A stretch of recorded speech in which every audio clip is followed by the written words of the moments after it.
وعلیکم ورحمت الله وبرکاته. بسم الله الرحمن الرحیم.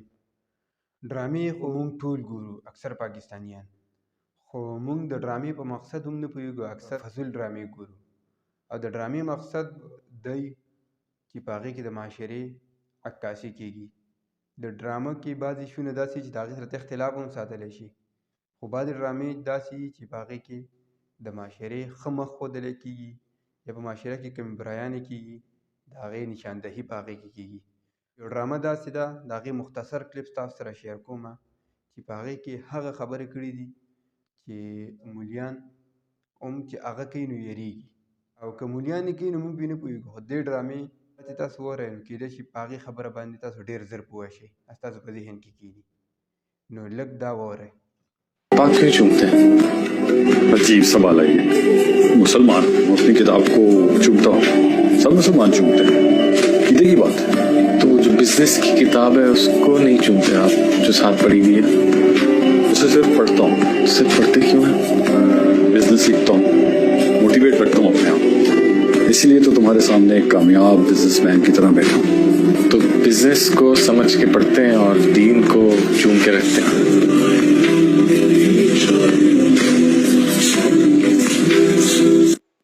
قرآن کریم څومره مظلوم کتاب دی.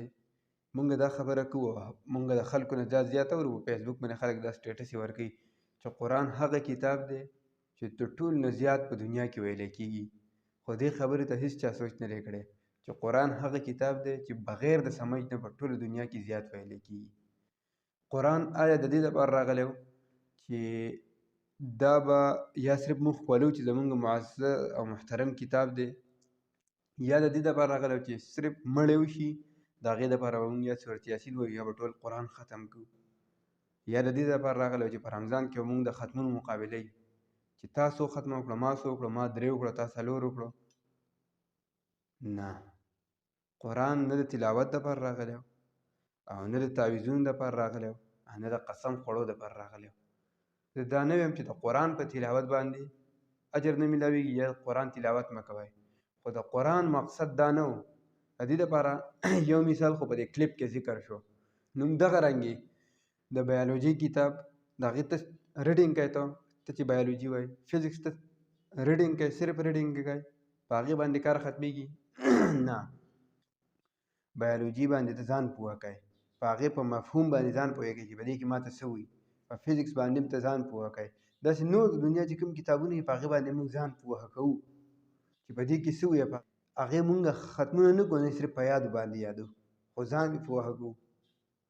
خو واحد قرآن دومره مظلوم کتاب دی چې هغه مونږ د هغې صرف دا مقصد ګرځولی دی چې دا به یا مونږ د تعویذونو دپاره ګرځو، یا به د دم درود دپاره وي، یا به د قرآن خوانۍ دپاره وي، یا به صرف په کور کې د برکت دپاره پروت وي. بس چې کله څه مسله راشي قرآن به راواخلو، په جایداد باندې هم قسم کوو او په پوله پټي باندې هم قسم کوو. دا قرآن سره ظلم دی. مونږ قرآن پیژندلی نه دی. مونږ ته چې قرآن څه وایي مونږ په هغې ځان نه دی پوهه کړی. خو ولې مونږ نه دی پیژندلی؟ ځکه چې مونږ قرآن په ترجمه په تفسیر نه وایو، او ولې نه وایو؟ چې مولیانو مونږ منع کړي یو. وایي که قرآن تاسو په ترجمه په تفسیر باندې وایئ نو ګمراه به شئ. قرآن یې لرې ساتي اکثر مولیان، ټول زه نه یادوم. ځکه خو زمونږ دا حال دی. اوس په نږدې وخت کې یو دوه غیر مسلمو ایمان راوړو، پوه خلکو، پروفیسران، او د هغو نه چې وجه معلومه شو چې تا ولې اسلام دې قبول کړو، نو هغه وایي چې ما د قرآن مطالعه وکړه، د هغې نه بعد ما اسلام قبول کړو. دلته موږ مولیان منع کوي، مسلمان ته وایي چې که ته قرآن سټډي کوې نو ته ګمراه کېږي، د قرآن ترجمه او مفهوم باندې ځان پوه کوې. هلته کې غیر مسلم وایي چې اسلام مې ځکه قبول کړو چې ما قرآن سټډي وکړو. خو دوی ځکه موږ منع کوي چې دوی ته پته ده که دا خلک دا قرآن په ترجمه په تفسیر باندې وایي، دوی بیا زموږ خبره نه اوري. ځکه چې ډېرې داسې خبرې په قرآن کې موجود دي چې د هغې اګینسټ دوی روان دي، د هغې برعکس دا مولیان روان دي، نو موږ ټیم لرې ساتي.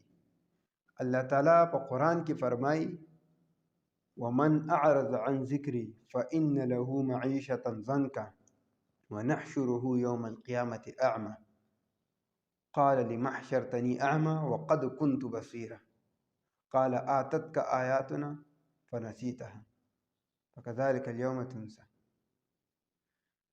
وی چې زما د قرآن نه زما د ذکر نه مخ واړو، ذکر نه مراد قرآن دی. فإن له معیشة ضنکا، زه به ورته معیشت تنګ کم. نن سبا زمونږ حالات وګوره، هم وجه دا ده چې زمونږ معاشي حالات مکمل طور تنګ دي. که مالداره دی هغه په خپل معاشي حالت کې خوشحاله نه دی، او که غریب دی که متوسط طبقې والا دی هغه هم جاړي.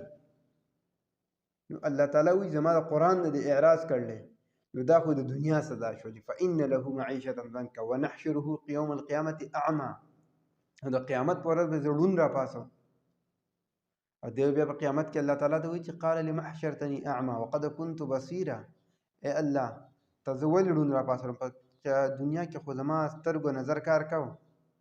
الله تعالی به ورته فرمایي قال آتتک آیاتنا فنسیتها، وی تا ته زما آیاتونه درغلي او قرآن درغلي او تا هغه هېر کو.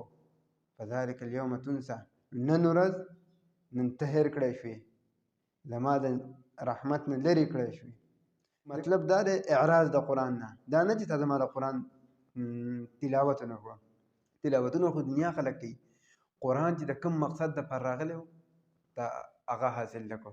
قرآن مقصد به هله حاصلېږي ته په ترجمه په تفسیر ووایې مفهوم باندې پوه شي، نو بیا به تا ته پته ولګي چې قرآن کې څه وي. قرآن زمونږ ستاسو د روحاني بیمارو علاج دی، د معاشرتي بیمارو علاج دی، د معاشره کې چې کوم برایان دي د هغې علاج دی، زما ستا د سیاست علاج دی.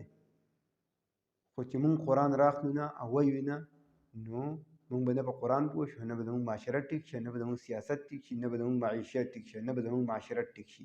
الله تعالی دې وکړي چې الله تعالی مونږ ته د قرآن صحیح فهم او ادراک حاصل کړي. وما علینا الا البلاغ.